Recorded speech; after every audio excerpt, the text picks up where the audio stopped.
Hi guys, good morning everyone. Today, mangunguha pala tayo ng moringa. Kasi nga gagawa ko ng pure moringa extract. Kasi masarap yan. Papakita ko sa inyo yung malunggay ko. Ayan, ito po pala yung mga malunggay ko dito. So hindi siya ganun ka hindi siya ganun ka healthy kasi malamig dito kaya nagdidilaw yung mga mga dahon niya. Pero dati naman, yung hindi malamig sobrang lulusog po nila. Pero ngayon, ay, nagdidilaw siya talaga kasi sa lamig. Pero babalik din naman yan tulad dati. Every year naman nagaganto talaga siya nagdidilaw. Tsaka meron akong ampalaya, nagdidilaw din siya. Abay, may hinog pero maliit, ang sobrang liit. Ewan ko ba ang ampalaya na to, pero meron naman siyang lumalaki kunti, yung ganyan lang siya. Pero nagdidilaw din ang dahon, hindi talaga siya ganun kaganda yun, no. Namumunga pa din siya kahit ganun. Aba, meron pa din bunga sa likod. Madami siyang bunga, kaso nga lang, hindi siya ganun ka-healthy. Kasi sa lamig nga, dito tayo kukuha kasi parang mukhang healthy dito. Kukuha lang tayo ng katirang kasi ihahalo ko lang naman sa ano to. Ihahalo ko lang siya sa ano ba yun? Lettuce doon. Hindi kasi gusto ng husband ko yung baby lettuce na nabili ko. Kaya iano ko na lang, gagawin ko siyang extract at papainom ko sa kanya. Ano din to, tinatawag talaga tong miracle plant. Kasi yung ano din namin, yung kaibigan din namin na nagka-cancer dati, ito lang talaga iniinom everyday. Talagang cancer free na siya ngayon. Kaya sobrang naniniwala ako dito sa moringa. Lalo na pag pure talaga moringa extract everyday. And yung limonsito din, ayun, namulaklak siya. Pero may mga hinog na din siya kunti. Hindi siya ganun kadami yung bunga ngayon.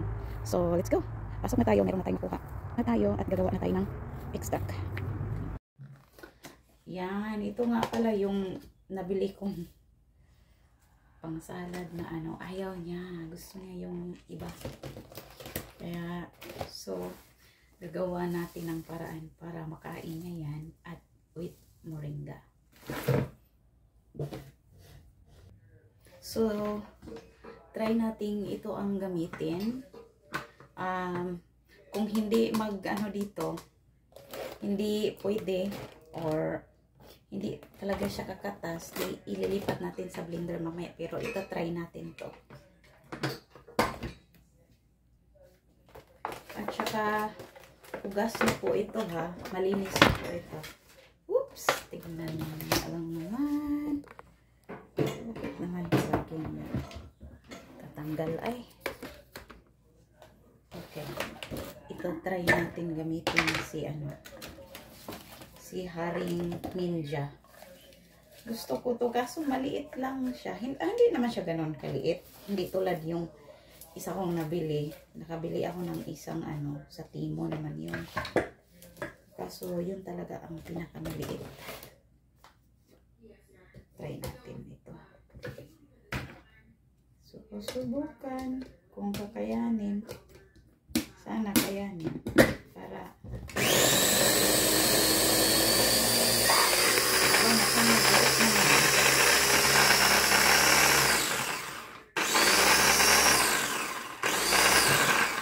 tapos dagdagan na naman natin. So ito po yan. Ganyan lang siya pero ilipat natin sa blender mamaya, tapusin ko lang. Ililipat natin siya dito. Para magka-juice siya mamaya.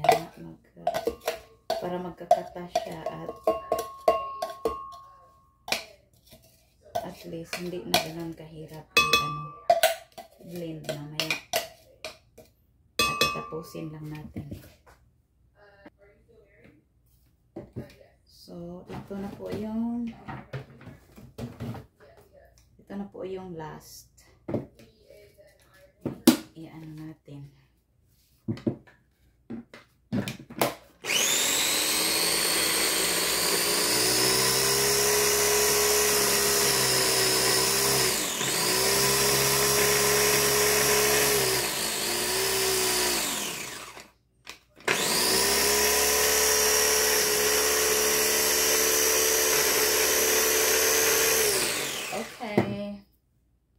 So, hahaluan ko nga siya ng moringa.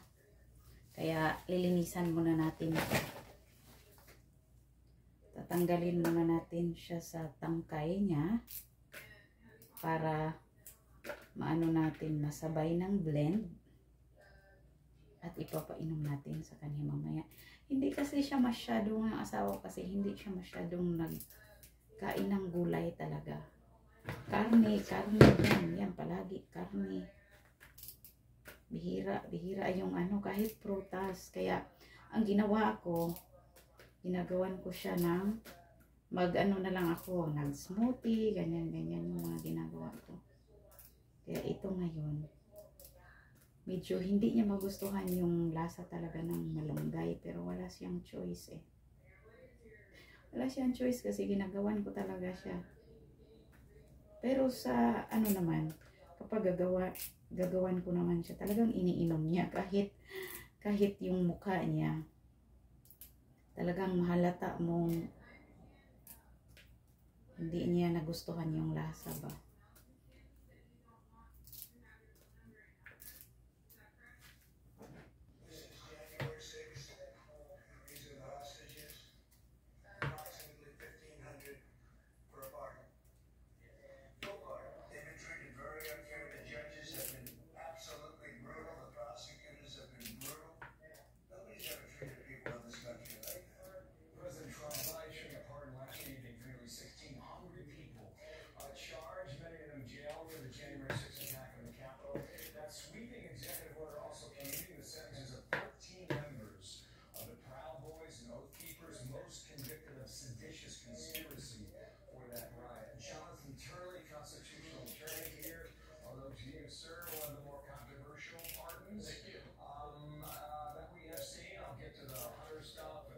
Tapos, ito na yun. At huhugasan na natin siya. I'll be right back.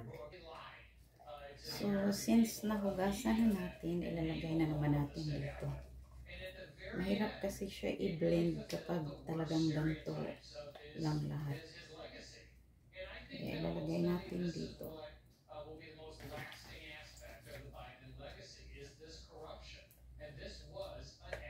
Oh, good luck. Saka natin i-blend.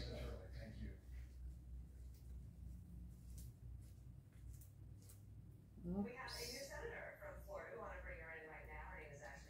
Oo. Okay.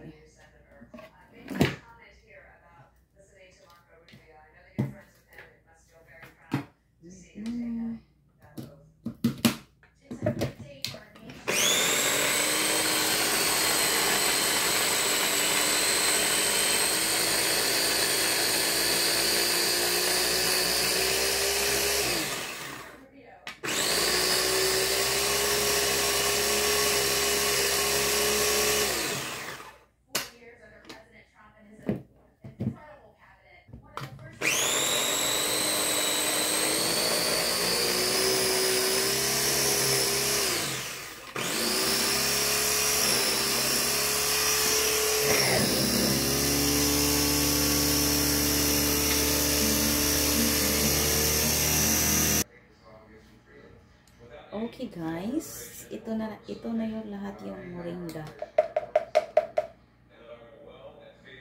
Ito na yun. Tapos, ito yung lettuce. Ipaghalo natin sila. Tapos, i-blend ko na naman.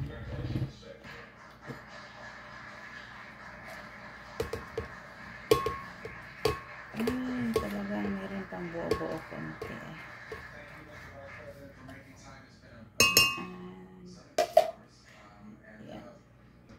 Ayan, so lalagyan natin ng konting tubig. Ayun, oh. Sobrang green na siya. Ayan, lagyan natin siya. So, i-blend na natin siya.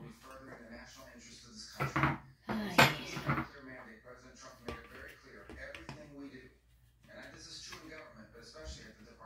Smoothie.